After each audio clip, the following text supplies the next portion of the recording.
Entonces estábamos diciendo de que estas dos vías son interesantes porque influyen mucho en los estados de motivación, lo que llamamos gratificación.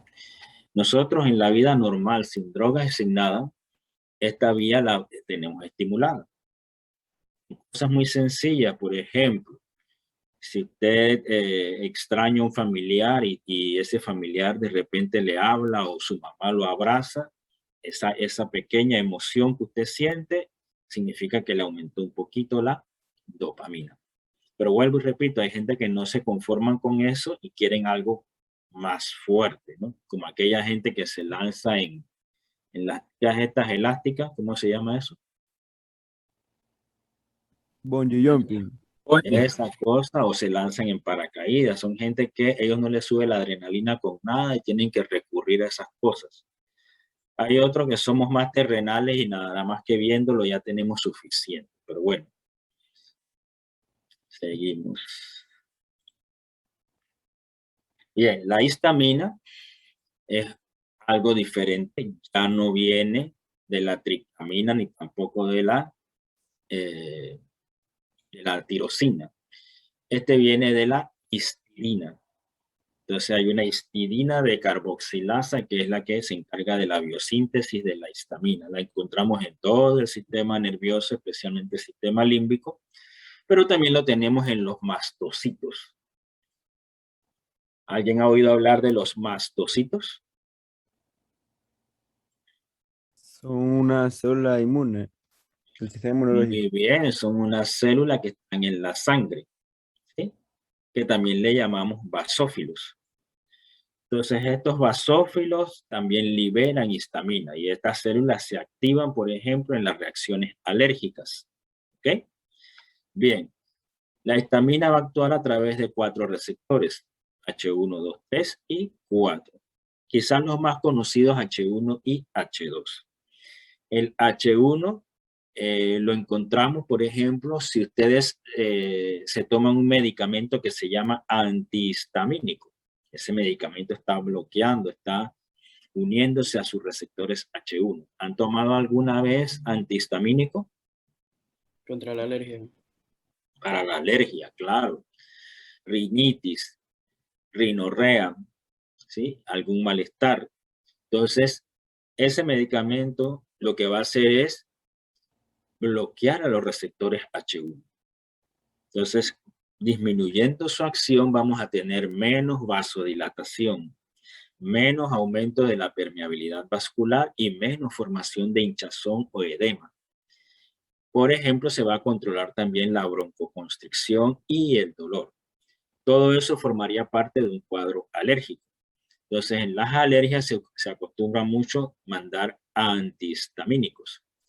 Sin embargo, ¿verdad? Cuando vemos el caso del H2, en el caso del H2, nosotros no hablamos de antihistamínicos, hablamos de bloqueadores H2 de histamina. Esos están en otro lugar, esos están en las células parietales. ¿Alguno sabe dónde queda la célula parietal? En el estómago. Muy bien, ¿y qué hace allí? Ay, sí me perdió. Nada más sé que está Ahí en el está en el estómago. cuadrito. Ah, aumenta la secreción de hidrogeniones. Claro. Entonces, al aumentar la secreción de hidrogeniones, el pH del estómago sube o baja. Baja, se hace más ácido. Claro, y eso es normal, porque nosotros tenemos peptidasas en el estómago que son pH dependientes. Entonces, para que estas enzimas trabajen, requieren un pH ácido. Y el estómago produce ese hidrogenio. Ahora, si en condiciones normales eso está pasando, amén. Pero ustedes van a tener pacientes que se quejan, por ejemplo, de pirosis. ¿Sí? Paciente llega vamos a hacer la historia clínica así cortita. Paciente de 31 años, empresario, se queja de pirosis cuando llega a la clínica de la doctora Montesa. Doctora, ¿y usted qué hace con el paciente? Le receto Malox, por ejemplo. ¿Sería? tal vez, Muy bien. ¿Y por qué le da Malox? porque tiene acidez estomacal. ¿Y el Malox qué es? Es un antiácido, no recuerdo cómo se Muy llama. bien. ¿Y de qué está hecho?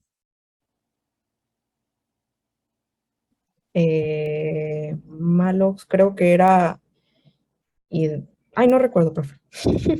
Es una reacción simple ácido-base que ustedes aprendieron en química. Es Entonces, lo hay mismo unas que la leche de bases. magnesia. ¿Cómo? Es lo mismo que la leche de magnesia. Claro. Entonces, ustedes tienen un compuesto que es una base y va a neutralizar el ácido. Entonces, ustedes tienen las armas, ustedes pasaron por química básica.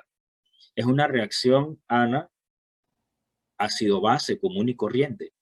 Tú tienes el hidrogenión en el estómago y le vas a poner ahora una base, un hidróxido de aluminio y magnesio. Se va a formar una sal y agua, que es la reacción que ustedes aprendieron en química. Y entonces el pH tiende a elevarse.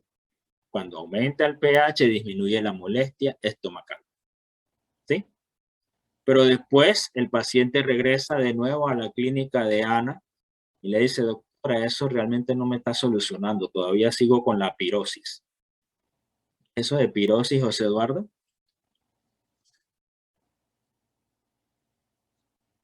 Perdón, profe. Ave María, tú estabas aquí, Eduardo. A ver, ¿qué Sí, es profe, pirosis? pero se le cortó. ¿Qué es pirosis? Así es. No, el paciente llega y te dice, doctor Díaz, tengo pirosis. A ver, Raúl, ¿qué dices tú? Te quedas, Sería este paciente sabe más que yo. sería como una sensación de ardor en el estómago. Exactamente. Entonces, la mayoría de los pacientes no te van a llegar, tengo pirosis. Los pacientes te van a llegar, me arde la boca del estómago. Eso es lo que te van a decir. Pero tú en tu interior, tú sabes que es pirosis y vas a notar allí en la cuadrícula de tu paciente reporta pirosis. Ese ardor se debe al aumento del hidrogenión. Entonces ya Ana le había recetado el Malox y no le solucionó. Entonces ahora viene Díaz y le receta un bloqueador H2 de histamina, tipo ranitidina o cimetidina, como aparece allí. La cimetidina ya está descontinuada por problemas que presentó, efectos secundarios. Pero tú le das un bloqueador H2 de histamina y entonces tú esperas ahora que el alivio sea mejor. ¿No es así, Díaz? Sí, porque entonces el pH del estómago subiría. Y la acidez. Claro. Y la molestia se debe ir. Y se va el paciente tranquilo 2, 3 meses y después regresa de nuevo. Y dice, doctor Díaz, tampoco me sirvió. Pero tú todavía tienes otra arma. Tú tienes entonces un omeprazol, que es un bloqueador de la bomba de protones en la célula parietal. ¿Sí? Entonces, este medicamento es súper más específico, más poderoso, porque ya viste que los anteriores no sirvieron, ¿cierto? Y lo más probable es que este sí te resuelva. Entonces, ojo, cuando es H2, ustedes usan el término bloqueador H2 de histamina. Cuando es H1, ustedes usan antihistamínico para efectos de la literatura médica. ¿Okay? H3 y H4 son menos usados y estos participan más, el primero en inhibición de la liberación a través de autorreceptores, mientras que el segundo está mediando lo que es quimiotaxis. ¿Quimiotaxis a qué se refiere? Que las células se atraen unas a otras por medio de estas sustancias y se pueden reclutar más células en el mismo sitio de la lesión. ¿Ok? Bien, ahora vamos a ver unas moléculas más complejas. Ya no vamos a hablar de aminas o de aminoácidos. Ahora tenemos péptidos, que son agrupaciones de aminoácidos. Angiotensina 2, ADH, lo vamos a dejar para fisio y farma y vamos a concentrarnos en sustancia P y los péptidos opioides. Los péptidos opioides son tremendamente importantes. Como son proteínas, vamos a tener una forma PRO, una forma P y después la forma ya activa. Entonces, generalmente es una cascada enzimática que va cortando y va haciendo que se llegue a la molécula final. Entonces, tenemos una PRO, encefalina, que por la acción enzimática produce encefalina. Tenemos una pro-opiomelanocortina que va a generar las endorfinas. Tenemos una prodinorfina que genera neoendorfina y genera dinorfina. Estos péptidos opioides se pueden obtener en la naturaleza también, no solamente nuestro cuerpo lo tiene. En la naturaleza fue incluso conocido antes que se descubrieran en los seres humanos. Hay una planta, ¿verdad?, donde se puede extraer el opio. ¿Han oído hablar de esa planta? Del La opio. amapola. La amapola, exactamente. Bien. Y estos opioides, ellos actúan sobre 3 receptores, mu, kappa y delta, que son los que tenemos en este cuadro. Fíjense que el mecanismo de acción siempre nos lleva a una disminución de la excitabilidad. Por ejemplo, si aumenta la conductancia al potasio a través de receptores mu, ¿qué le pasa a la polaridad de la membrana, Rebeca Denis? A ver, Rebeca. La membrana se va a hiperpolarizar porque el Muy potasio bien. sale. Si está hiperpolarizada, ¿sería más o menos excitable? Sería menos excitante. Menos excitable. Y si es la membrana de una neurona sensorial, ¿transmitiría más sensaciones o menos sensaciones? Menos. Menos. Y puede que no conduzca nada, y eso le llamamos analgesia. Si es una fibra que conduce dolor, ahora tú le quitas el dolor a tu paciente. Ahora, kappa y delta lo que hacen es que bloquean los canales de calcio. ¿Y cómo cambia la polaridad cuando yo bloqueo los canales de calcio, Brian? Pérez. El calcio no entra y la célula se hiperpolariza. Claro. ¿Y tendrías analgesia también? Correcto. Claro. Y ese es el uso primordial que ustedes van a encontrar de esta sustancia en medicina para tratar el dolor, ¿sí? Estos péptidos tienen un efecto poderoso, pero también crean adicción. Tienen otros efectos secundarios importantes. Uno de esos efectos es la euforia. Y por eso es que mucha gente fuma opio, porque producen ese estado de relajación y de felicidad. Pero también el opio mata. ¿Por qué? Porque si usted abusa de la droga, usted puede encontrar depresión respiratoria. ¿Qué significa eso de depresión respiratoria, Diego? Que se ve disminuida la frecuencia respiratoria. Y se O, puede detener. ajá, o sea, sí, Y si se para el diafragma, ¿qué le pasa al paciente, Diego?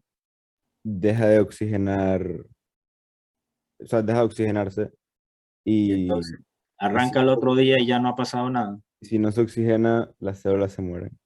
Y el paciente, que es el dueño de las células, también. Bien se muere. Y por eso es que ustedes encuentran a los que usan muchos opioides con muerte. Por las calles, los callejones, estos que usan morfina que se inyectan. La morfina es un derivado de estos opioides. Y si se pasan de la cantidad que tolera el organismo, ellos fallecen de paro respiratorio. Y no hay quien los salve. Hay una epidemia de opioides, ¿ustedes sabían? Sí, ¿En qué país está ocurriendo ahora mismo esa epidemia de tratamiento con opiáceos? en Estados Unidos. En Estados Unidos, es correcto, y en Canadá también, pero más en Estados Unidos, que tiene más gente y más recursos. Y la epidemia en parte es culpable el médico. El médico no se escapa. ¿Por qué? Porque mucho comenzó con una prescripción del médico. Y los médicos están prescribiendo opiáceos de manera muy liberal, contrario a como se hace en Panamá.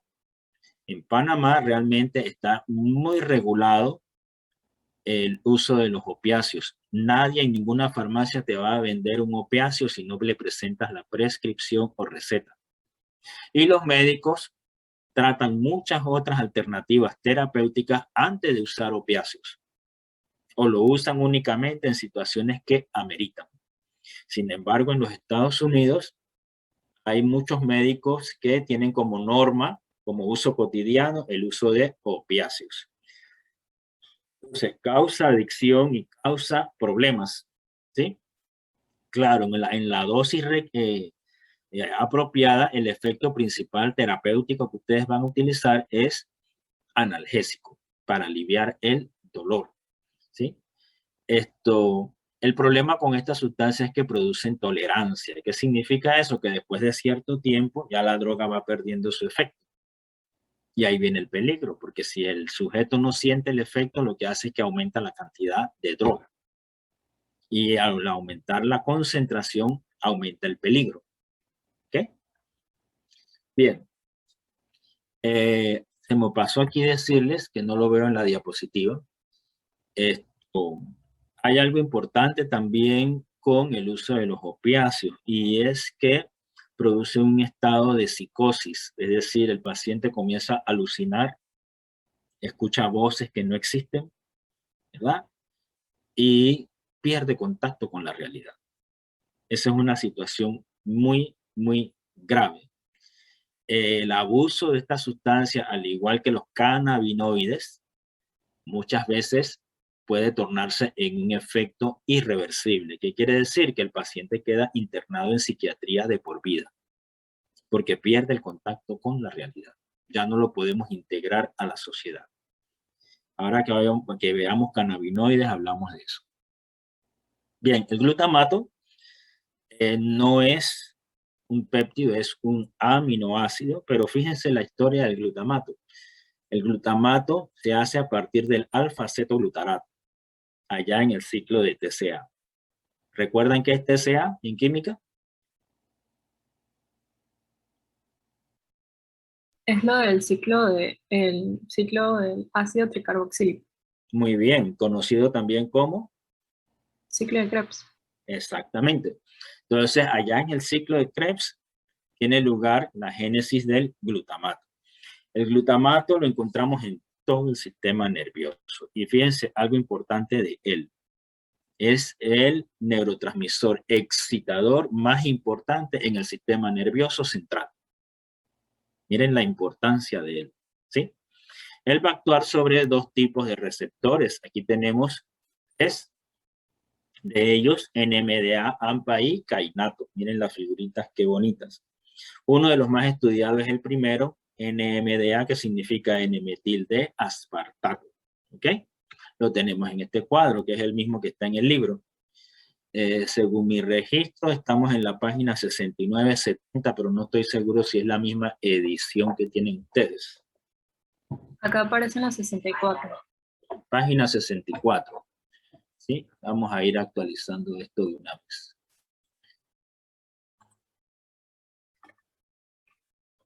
Página 64. ¿Ok? Entonces, eso que ustedes ven ahí en la página 64 tiene la siguiente información que vamos a explicar. Los primeros tres que hablamos son de mecanismo ionotrópico. Y el segundo grupo, los metabotrópicos, son grupo 1, 2 y 3. Los tres primeros ionotrópicos, de ellos el más estudiado, el NMDA. ¿Por qué? Ustedes ven que dice allí LTP. LTP significa potenciación a largo plazo. ¿Qué significa eso en las células excitables, especialmente en las neuronas cerebrales? Que se potencia la conexión entre neuronas, la función de la neurona. Y plasticidad se refiere a que se hacen nuevas conexiones y el cerebro se va moldeando. El mejor ejemplo que les puedo dar ahora mismo de LTP y plasticidad es lo que ustedes están haciendo ahora, el aprendizaje. Si su cerebro está aprendiendo, ustedes están leyendo, están viendo, están escuchando una serie de conceptos y eso va reforzándose y se va uniendo con los conocimientos previos de ustedes, es decir, con las conexiones que ya ustedes traían. Si yo les pregunto de pH, ya eso está en su banco de memoria. El problema viene en lo que llamamos evocación. Evocación, ¿qué significa? Acordarse de la cosa. Ese es el verdadero problema. Todos ustedes lo tienen en el cerebro, todos lo tenemos allí, desde la primaria hasta el 6º año de secundaria, todo está allí en el cerebro. El problema es que no podemos traerlo a la conciencia. Y el mecanismo es un mecanismo mediado por NMDA. Ese mecanismo aumenta la conductancia al calcio y al sodio. Entonces, si aumenta la conductancia al calcio, o sea, Araúz, la célula se hipopolariza o hiperpolariza. Repita la pregunta, por eso que ¿Cómo se me... no? Se aumenta conductancia al calcio. Ah, bueno, si aumenta conductancia al calcio, se debe hipopolarizar Claro, y se hace más excitable, igual que con el sodio. con el sodio, sí. Y de esta manera las neuronas se excitan. Entonces, ese es un mecanismo mediado por aumento de conductancia a calcio. Pero ojo, mucho calcio dentro de la célula también tiene un efecto deletérea, es decir, es nocivo. Por eso en el citosol prácticamente no hay calcio libre. ¿Ok? Y fíjense lo que sucede. Aquí tenemos una figurita del cerebro. Ustedes ven allí un área central y una zona de penumbra alrededor. ¿Han oído hablar de la enfermedad cerebrovascular? ¿No? ¿Han oído hablar del derrame, Patricia Blackman? Sí, profe. ¿Y Patricia? No. Patricia, usted está allí. Blackman. Se fue Patricia. Ella tiene problemas con el micrófono. Ok, Carlos Zambrano. También tiene problemas. Sí, pero que sí he escuchado el derrame. Ok, ¿qué piensas que es esa cosa, ese derrame que es? ¿Derramó el petróleo por ahí, Carlos? O sea, el- la sangre, la sangre, el cerebro se llena de sangre, ¿no? Algo así. Da esa impresión la palabra que se derrama la sangre, ¿verdad?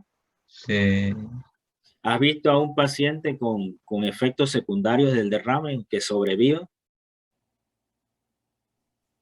no es como que parálisis o algo por el estilo. Exacto, una parálisis le da, ¿sí? ¿Y caminan bien o caminan mal? Con dificultades tienen que hacer terapias y ese tipo de cosas. Exactamente, ¿sí? Entonces, dependiendo de qué parte del cerebro es la afectada, así mismo vas a ver los cambios en la persona. Entonces, ¿qué sucede? Como bien dice Carlos, nos da la impresión de que se derramó la sangre. En ciertos casos sí ocurre así. Si el paciente tiene un aneurisma, o sea, un vaso que tiene mucha dilatación, se puede romper. Y entonces sale la sangre hacia el cerebro. Normalmente las neuronas no tienen contacto con la sangre. En el cerebro lo que circula es el líquido cefalorraquídeo. La sangre queda contenida en los vasos sanguíneos y no debe salir de allí. Pero en estos pacientes, como dice Carlos, puede suceder.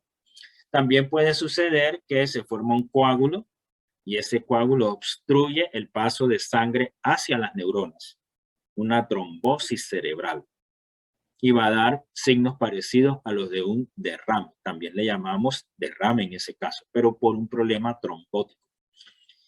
En los dos casos, ¿qué sucede? Vamos a tener cambios en el flujo sanguíneo. Entonces, cuando ese flujo sanguíneo disminuye, aumenta la concentración de glutamato. Y si glutamato aumenta, aumenta la entrada de calcio, pero ahora es de manera anormalmente alta. Y mucho calcio en la célula, ¿qué le hace a la neurona? A ver, González Alana, si tienes mucho calcio en la neurona, ¿qué le pasa a la neurona? ¿Feliz? No, ¿Qué le pasa? si hay mucho calcio, las células se hipopolarizan. No, se hiperpolarizan. No, se hipopolarizan, sí. ¿Y qué tiene de malo que se hipopolarice? Que va a estar muy excitable. Ajá, y entonces eso es malo. No sé. Se despolariza la célula, Alana. Ah, sí se despolariza. No, ajá, Y eso es malo que se despolarice, sí, porque es malo. no sabría decirlo. Porque acuérdate que si se queda despolarizada y no vuelve a su estado natural de polaridad, la célula no responde.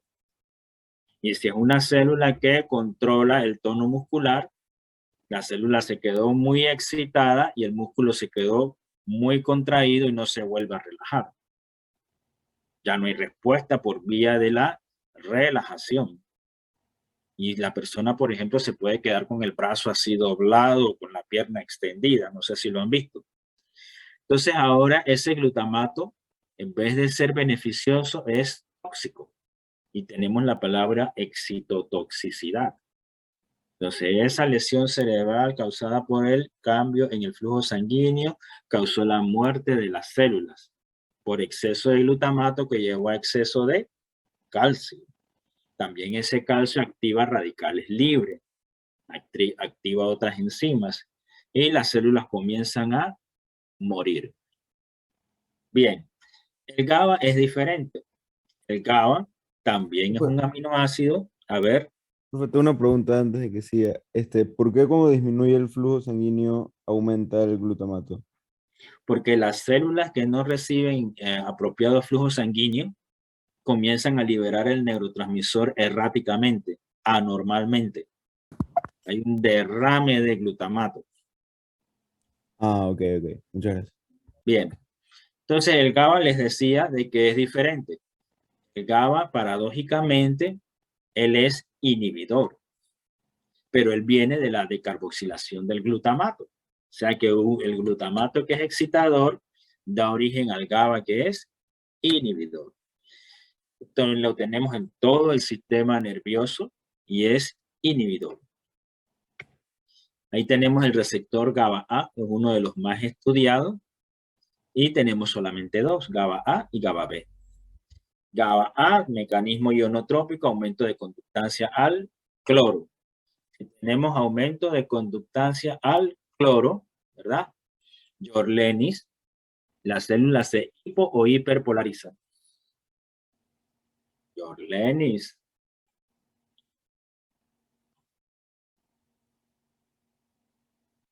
Se hipopolariza. Se hipopolariza. ¿Cómo se hipopolariza con el cloro? Explícame.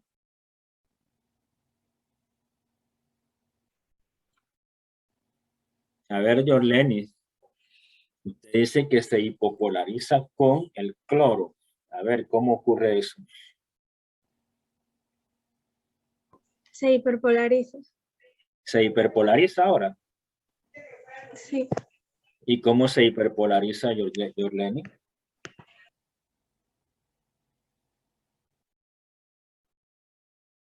A ver.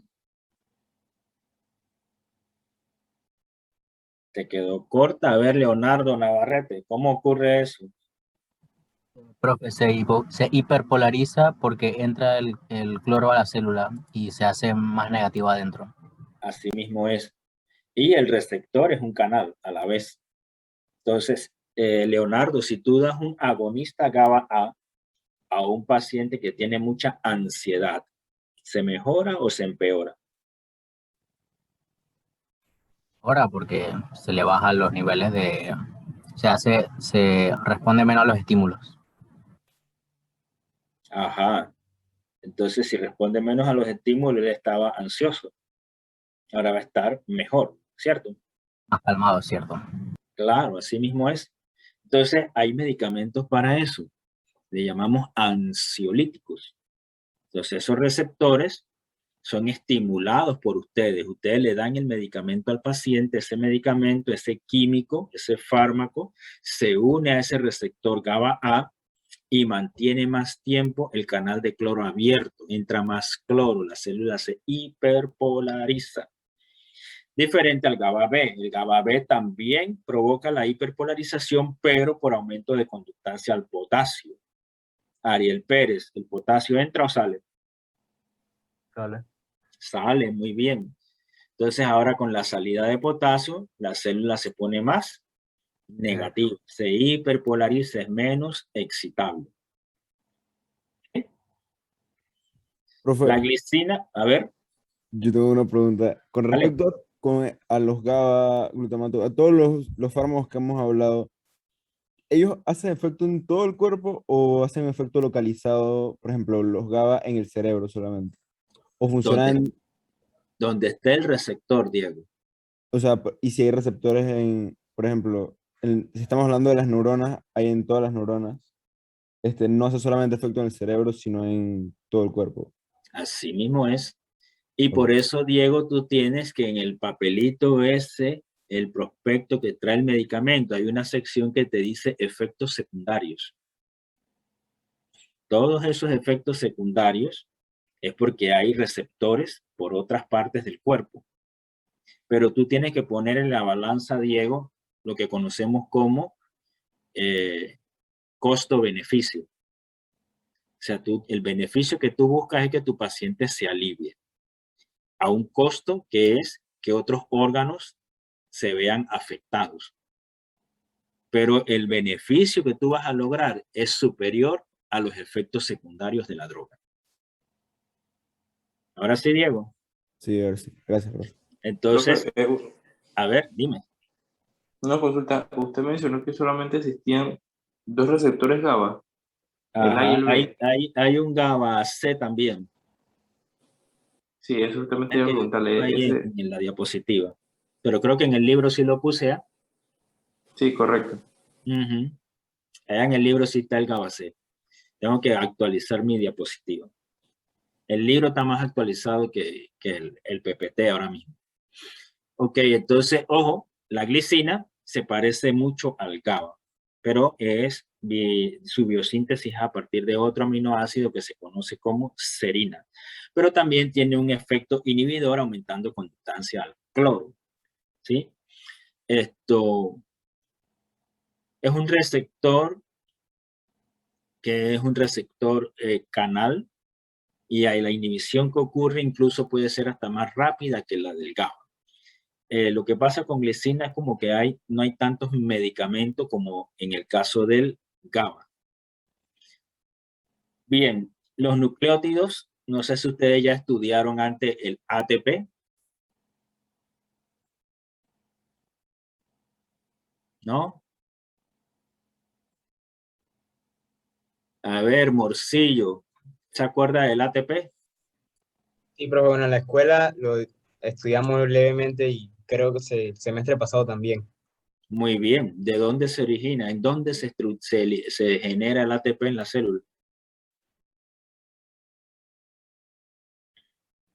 En la respiración celular, Muy bien. ¿Y dónde ocurre la respiración celular? en las mitocondrias. Perfecto. Entonces, la mitocondria, como bien dice Morcillo, genera ATP por medio de estas reacciones. ¿Y qué significa ATP, Morcillo, después de todo? Es trifosfato de adenosina. Muy bien. ¿Y qué importancia tiene esa molécula? Es la principal fuente de energía. Perfecto. Vamos bien. Entonces, aquí es otra cosa. Aquí la vamos a ver como un neurotransmisor. No sé si lo habían estudiado antes como neurotransmisor. Si no, entonces pasamos por alto esto. ¿Ya lo estudiaron? Como Yo no, neurotransmisor, no, profe. Como neurotransmisor, no. Ok, bien. Tenemos ATP y tenemos ADP. Estas purinas se unen a receptores que le llamamos a sí mismos receptores purinérgicos. Tenemos dos tipos, los X y los Y. ¿Okay? Los X trabajan con mecanismo ionotrópico y los Y trabajan con mecanismo metabotrópico. La afinidad de estas purinas es diferente. ¿Qué quiere decir? Que el ADP tiene mayor afinidad para los receptores Y y el ATP tiene mayor afinidad para los receptores X.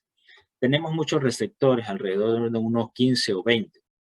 Sin embargo, yo escogí estos que están aquí haciendo como un resumen de acuerdo a la importancia que tiene para ustedes como médicos. Fíjense que las tres casillas amarillas nos dicen que funcionan en la agregación plaquetaria, los X1, los Y1 y los Y12. ¿Alguno de ustedes sabe qué son las plaquetas?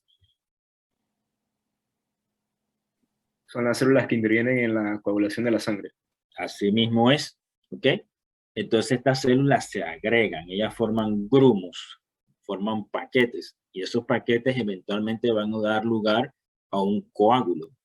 Y eso normalmente ocurre en nuestro cuerpo. Por eso nosotros no nos desangramos. ¿Ustedes piensan que en todo su cuerpo habrá algún vaso sanguíneo roto en este momento? ¿O nunca se rompen los vasos sanguíneos en su cuerpo? Se rompen frecuentemente. Imagínense la red de tuberías del IDAM, que viene de allá del Chagres hasta aquí, hasta Panamá. En esa ruta, ¿habrá alguna tubería rota? Probablemente sí. Claro que sí. Entonces, en nosotros pasa algo parecido. Hay una red inmensa de vasos sanguíneos, así que por allí habrá algunos rotos. Y inmediatamente las plaquetas se agregan y vienen y ¡plap! Sellan ese hueco y ya no tenemos sangrado. Y ese mecanismo es efectivo, pero no podemos tener demasiada agregación, porque si hay demasiada agregación tenemos coágulos de más. Esos coágulos viajan y se forman trombos, y los trombos obstruyen a los vasos más pequeños, como las coronarias, y nos da una trombosis coronaria que nos puede matar. ¿Ven? Entonces hay un equilibrio entre los dos fenómenos, el de excitación de la agregación y el de inhibición de la agregación. Entonces, de esos que están allí, ahora mismo en terapéutica se están usando medicamentos que bloquean a los Y12. Por ejemplo, si usted es cirujano y usted hace una operación de corazón abierto, una intervención importante, el paciente va a tener muy activo su sistema de coagulación como mecanismo de defensa.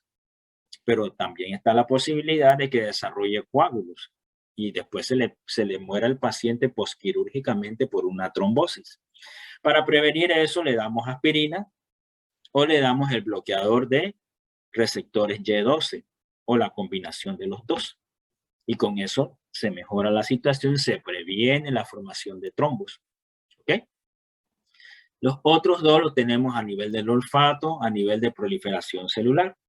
Proliferación celular significa cáncer, ¿sí? Así que terapéuticamente hablando, el que está así como que de moda ahora mismo es el antagonista de los receptores Y2, que se llama clopidogrel. Ahora mismo el Seguro Social lo está usando. Bien, el último sistema, no sé si nos queda tiempo. Es a las 3:20, nos queda un minuto nomás. Bien, el sistema de los endocannabinoides. Los endocannabinoides es un sistema complejo. Los cannabinoides pueden ser endógenos o exógenos. Exógenos vienen de plantas. ¿Qué plantas recuerdan ustedes que produce cannabinoides, que tiene cannabinoides? La marihuana. La marihuana, cuyo nombre científico es Cannabis. cannabis sativa. Pero también hay sintéticos producidos por la industria farmacéutica. Sin embargo, el hombre, nosotros, ¿verdad? También tenemos endógenos que nuestro cuerpo los produce. El endógeno más importante es la anandamida. Allá en la marihuana tenemos el THC. ¿Qué significa THC? Tetrahidrocannabinol. Muy bien. Y también tenemos el cannabidiol. Y ellos tienen efectos diferentes. El sistema de cannabinoides está trabajando a través de dos receptores, B1 y B2, CB1 y CB2. Entonces, con ustedes vamos a quedar hasta aquí las vías de síntesis y degradación del sistema de endocannabinoides. Entonces, esta semana que viene terminamos neurotransmisores, comenzamos músculo. Probablemente entremos en 1 o 2 clases de biomecánica y hasta allí llegaría el parcial, que Batista tiene que ponerse de acuerdo con Arushi para ver entonces qué día y qué hora tenemos el parcial. Preguntas.